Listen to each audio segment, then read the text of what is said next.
Hello, नमस्कार। स्वागत है आपका मैथ्स के एक और इम्पोर्टेंट वीडियो में, जिसमें आज हम मैथ्स में पाई चार्ट यानी कि वेन डायग्राम से जुड़े हुए कॉन्सेप्ट को डिस्कस करने वाले हैं और उनसे किस तरह के क्वेश्चन एग्जाम में आते हैं वो हम देखेंगे और किस तरह से एग्जाम अप्रोच के साथ क्वेश्चन को सोल्व किया जा सकता है वो हम आज के इस वीडियो में डिस्कस करने वाले हैं। वेन डायग्राम से हर एग्जाम में लगभग 3 से 4 क्वेश्चन आते हैं, यानी कि अगर वेन डायग्राम के क्वेश्चन की आप प्रैक्टिस अच्छे से कर लें तो आपको हर एग्जाम में मैथ्स में 3 से 4 नंबर कहीं नहीं गए, वो आपकी जेब में। यानी कि सिलेक्शन से अगर आपको कोई दूर करता है तो वेन डायग्राम है, क्योंकि इसमें क्वेश्चन को समझना आसान है, दिखने में आसान लगता है लेकिन करने में बहुत कठिन होता है। ठीक है, तो क्वेश्चन कुछ इस तरह से रहते हैं कि निम्नलिखित पाई चार्ट राम द्वारा 5 अलग अलग विषयों में प्राप्त अंकों का प्रतिशत बटन दर्शाता है, जैसे सोशल, समाजशास्त्र, हिंदी, अंग्रेजी, मैथ्स, गणित। ठीक है, ये वेन डायग्राम दिया हुआ है।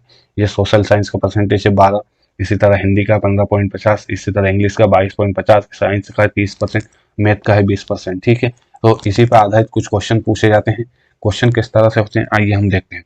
क्वेश्चन कुछ इस तरह से होते हैं कि गणित और विज्ञान के केंद्रीय कोण का अनुपात क्या हो। ठीक है, अब यहाँ पर क्वेश्चन तो सब्जेक्ट का था कि ये इस तरह से नंबर प्राप्त हुए हैं, लेकिन यहाँ पर क्वेश्चन क्या पूछ लिया है कि केंद्रीय कोण। अब कोण हम कैसे निकालें? देखिए, ये जो वेन डायग्राम, ये पाई चार्ट यानी कि ये एक सर्कल है, यानी कि इसका जो केंद्र कोण होगा वो कितना होगा, ये वाला एंगल होगा 360। ठीक है, यहाँ से अब हम पहुंच गए कोण में। ठीक है, अगर इसको सर्कल मान लें, ठीक है, आने ये परसेंटेज में सब कितना है, देखिए 12%, 30%, 20%, 22%, 15, यानी कि टोटल जोड़ेंगे तो 100% आएगा। देखिए 30 और 12 42, 42 और 15 जोड़ेंगे 57, 57 में फिर आधा जोड़ेंगे 57.5, 57.5 में फिर ये 0.5 जोड़ेंगे तो 58, 58 में फिर 22 जोड़ेंगे तो ये हो जाएगा आपका 80, 80 में 20 जोड़ेंगे 100, यानी कि ये टोटल 100% है।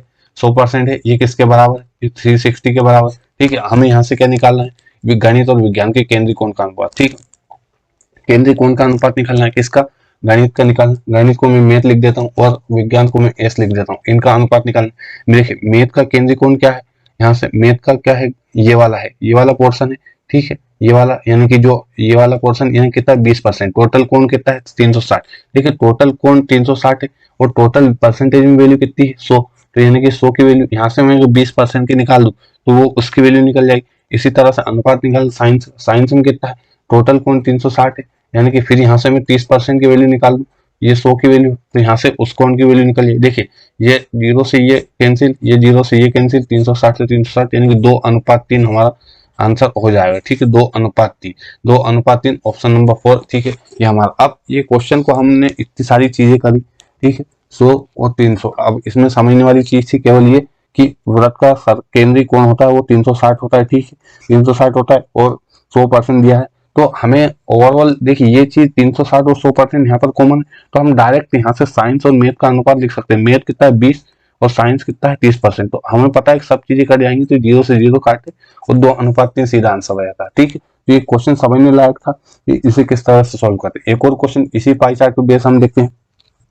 पाई चार्ट हम देख चुके हैं, समझ चुके हैं कि ये सोशल साइंस है 12%, हिंदी है, इंग्लिश है, मैथ्स है और ये साइंस है। ये टोटल कौन है, ये 360 है, हमने निकाल लिया था।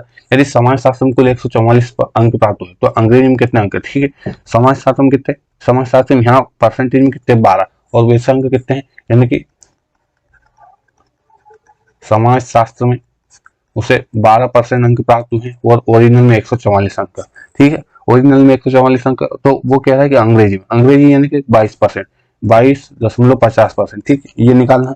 तो यहाँ से मैं कह सकता हूँ 144 जो है वो 12% की वैल्यू हमें निकालना क्या है 22.5, तो यहाँ से मैं 22.50 की वैल्यू निकालूंगा। ठीक, ये 12 से जाएगा 12 बार, यहाँ से ये हो जाएगा 12 गुणा 22.50, ये इसको मैं लिख सकता हूँ 22 गुणा इसको, ये देखिए ये 22.50, इसको मैं 45/2 लिख सकता हूँ। बिल्कुल, कैसे? देखिए ये 22.50 है, तो मैं इसको लिखूँ 22 + 50.50, इसको लिखूँ 22 + 1/2।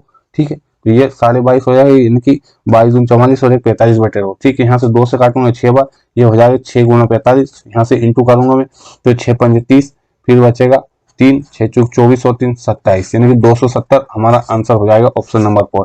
ठीक है, तो ये था पाई चार्ट पे बेस्ड कुछ क्वेश्चन, और जो सर्कल पे बेस्ड पाई चार्ट है वेन डायग्राम जिसे कहते हैं, उस पे बेस हमने क्वेश्चन देखे, उसको किस तरह से सोल्व किया जा सकता है। मेनली कॉन्सेप्ट यही है कि जब भी सर्कल पे पाई चार्ट आएगा तो उसमें जो केंद्रीय कोण रहेगा वो 30 डिग्री रहेगा। ठीक है, और सब्जेक्ट वाइज कोई भी चीज अगर है तो वो 100% आएगी। ठीक, ये था आज का कॉन्सेप्ट और बहुत ही महत्वपूर्ण वीडियो। उम्मीद है आपको इस वीडियो से कुछ ना कुछ सीखने को मिला होगा। मिलेंगे नेक्स्ट वीडियो में, तब तक के लिए धन्यवाद, बहुत बहुत धन्यवाद। पढ़ते रहिए और ऐसे ही सीखते रहिए, आपको ऐसे ही वीडियो लगातार निरंतर मिलते रहेंगे। धन्यवाद, थैंक यू।